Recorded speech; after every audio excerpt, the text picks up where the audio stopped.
The Historian's Tale, Stories Woven from the Past by Dr. Eleanor Hartman, prepared by Hamid Al-Kayai. Introduction. The Threads of Time. Dr. Eleanor Hartman posits that history is not a static record of events but a living tapestry of stories, shaped by the voices we choose to amplify or silence.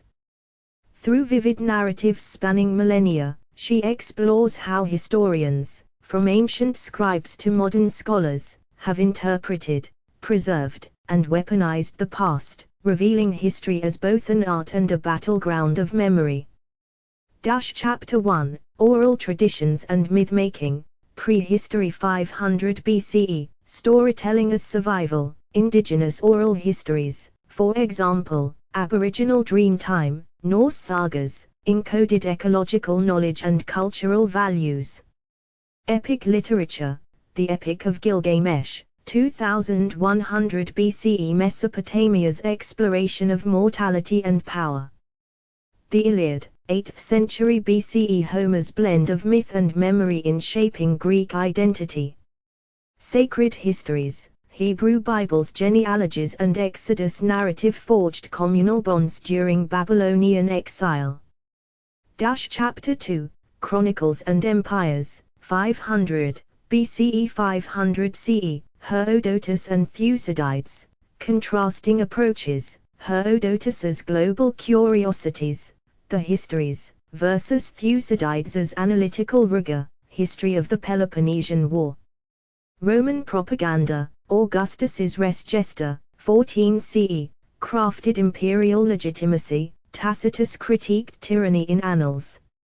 Chinese historiography, Sima Qian's records of the Grand Historian, 94 BCE, blended fact and moral judgment, setting standards for dynastic records. Chapter 3, Medieval Memory Keepers, 500–1500 CE, monastic scribes, Benedictine monks preserved classical texts, for example, Beowulf, the Canterbury Tales, amid Europe's Dark Ages, Islamic Golden Age, Al-Tabari's History of the Prophets and Kings, 915 CE, wove Quranic exegesis with Persian chronicles. Aztec codices, burned by Spanish conquistadors, surviving fragments, for example, Codex Mendoza, reveal pre-Columbian Meso-Mercian life. Chapter 4, Renaissance to Enlightenment, 1500–1800 CE, Humanist Revival, Petrarch and Machiavelli reinterpreted Rome's past to critique contemporary politics. Colonial Histories, Bartolomé de las Casas is a short account of the destruction of the Indies, 1542, condemned Spanish brutality, while Eurocentric narratives justified conquest.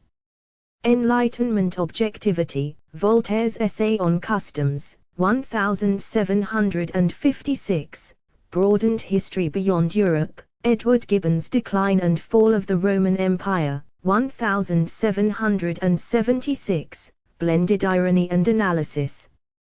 Chapter 5, The Birth of Modern Historiography, 1800–1950 CE, Nationalist Narratives, Germany, Leopold von Ranke's scientific history sought objectivity but fueled romantic nationalism. Japan, Kokugaku scholars revived Shinto myths to resist westernization. Marxist lens, Eric Hobsbawm and E. P. Thompson reframed history through class struggle and labor movements. Subaltern silences, colonial archives erased indigenous voices. W. E. B. Du Bois' Black Reconstruction, 1935, countered lost cause myths.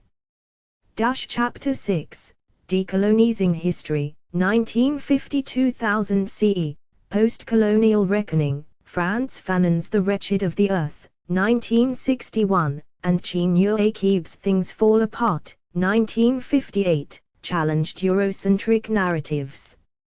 Feminist Historiography, Godard Lerner and Joan Warlock Scott uncovered women's roles, from medieval mystics to suffragettes. Oral History Revival, projects like South Africa's Truth and Reconciliation Commission, 1996, centered survivor testimonies. Chapter 7, Digital Age Dilemmas, 2000 Present, Virtual Archives. Digitization democratizes access, for example, Google Books, but risks data bias and algorithmic erasure. Public History Wars, debates over Confederate monuments, 1619 Project, and Holocaust denial on social media. Climate Histories, ice core samples and dendrochronology rewrite human-environment interactions, for example, The Little Ice Age by Brian Fagan. Key Themes 1. Power of narrative, who tells the story shapes its meaning, for example, Victor's histories versus marginalized counter-narratives. 2. Memory as identity, national myths, for example, American exceptionalism, influence politics and belonging. 3. Ethics of representation, balancing empathy and accuracy when recounting trauma, for example, indigenous residential schools. Conclusion. The unfinished story. Hartman argues that history is a dialogue between past and present, forever rewritten by new questions and voices. While big data and AI promise fresh insights, she warns against losing the human element, the messy, subjective, and empathetic core of storytelling. The book closes with a call for history as service, using the past to foster justice, humility, and global citizenship. Notable figures: Ibn Khaldun, 1332–1406, pioneered sociology in Muqaddimah, analyzing cyclical rise/fall of empires. Mary Beard, B. 1955, public historian demystifying ancient Rome, confronts misogyny in classical studies. Howard Zinn, 1922–2010, A People's History of the United States, centered marginalized perspectives. Legacy, from cave paintings to TikTok, humans' hunger to leave marks for the future.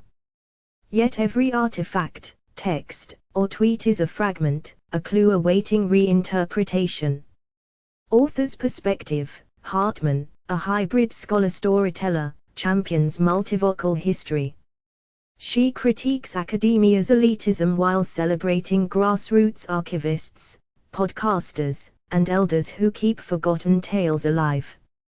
Final quote: history is not a mirror to reflect the past, but a prism to illuminate the present, if we dare to turn it toward the light.